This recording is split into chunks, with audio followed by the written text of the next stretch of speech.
அதிசயங்கள் செய்கிறவர் நம் அருகில் இருக்கிறார்.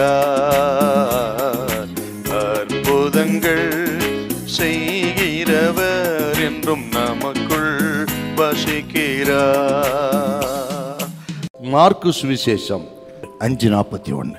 பிள்ளையின் கையை பிடித்து தலித்தாகுமி என்றார். அதற்கு சிறு பெண்ணே எழுந்திரு எழுந்திரு. இப்ப யவீருவின் நிலைமை எப்படி இருந்திருக்கும் பாருங்க. இயேசுவோடு நடந்து வருகிறான். திடீர்னு செய்தி வருகிறது. அவன் ஃப்ரெண்டு சொல்றான், உன் மகள் மரித்து விட்டால் போதகரை வருத்தப்படுத்த வேண்டாம். இப்போ இந்த பக்கம் ஃப்ரெண்டு சொல்றான், போதகரை வருத்தப்படுத்த வேண்டாம், இறந்துட்டா. இந்த பக்கத்தின் ஆண்டவர் சொல்றாரு, நீ பயப்படாத, விசுவாசம் உள்ளவனாரு. யவீரு இப்பொழுது இக்கட்டான நேரத்தை எதை நம்புவது என்று அவன் திகைக்கிறான். யவீரு ரொம்ப நல்லவன். ஃப்ரெண்டு சொன்னதை கேட்கல, இயேசுநாதர் சொன்னதை விசுவாசித்தான். இயேசுவோட வீட்டுக்கு வந்தான். செத்து போன மகளை கர்த்தர் உயிரோடு எழுப்பிட்டார். அங்க ஒரு வேர்டு இருக்கும் பாருங்க, 5ஆம் அதிகாரம் 25-34 வரலாம். என்ன சொல்லுதுன்னா, பெரும்பாடுள்ள ஸ்திரீக்கு ஆண்டவர் சுகம் கொடுத்தாரு.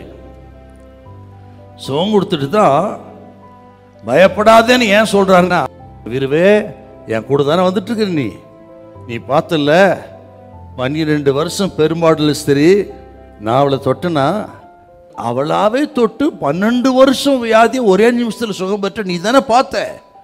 நீ பார்க்க வேண்டும் என்பதற்காகத்தான் கூட்டத்தில் இருக்கிற வெளியே நான் கொண்டு வந்தேன். சும்மாலாம் வெளியே கொண்டு வரேன். என்ன தொட்டது யாருன்னா சும்மா நான் கேட்கல, நீ பார்க்கும்படி உன் விசுவாசத்தை பலப்படுத்தும்படியாகத்தான் மறைந்து கிடந்த அவளை வெளியே கொண்டு வந்தேன்.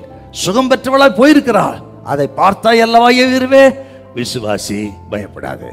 இப்போ ஒருவேளை சந்தேகம், அவிசுவாசம் நமக்கு கூட வரத்தான் செய்யும் சில நேரங்களில். அந்த நேரங்களெல்லாம் ஆண்டவர் வேதத்தில் சொல்லப்பட்ட அற்புதங்களை விசுவாசிங்கள், பரிசுத்தவான்களுக்கு செய்த அற்புதங்களை விசுவாசிங்க. இங்கே எத்தனையோ சாட்சிகள் நம்ம சொல்லுகிறோமே, அதை விசுவாசிங்கள். அவர்களுக்கு செய்தவர் உங்களுக்கும் செய்வார்.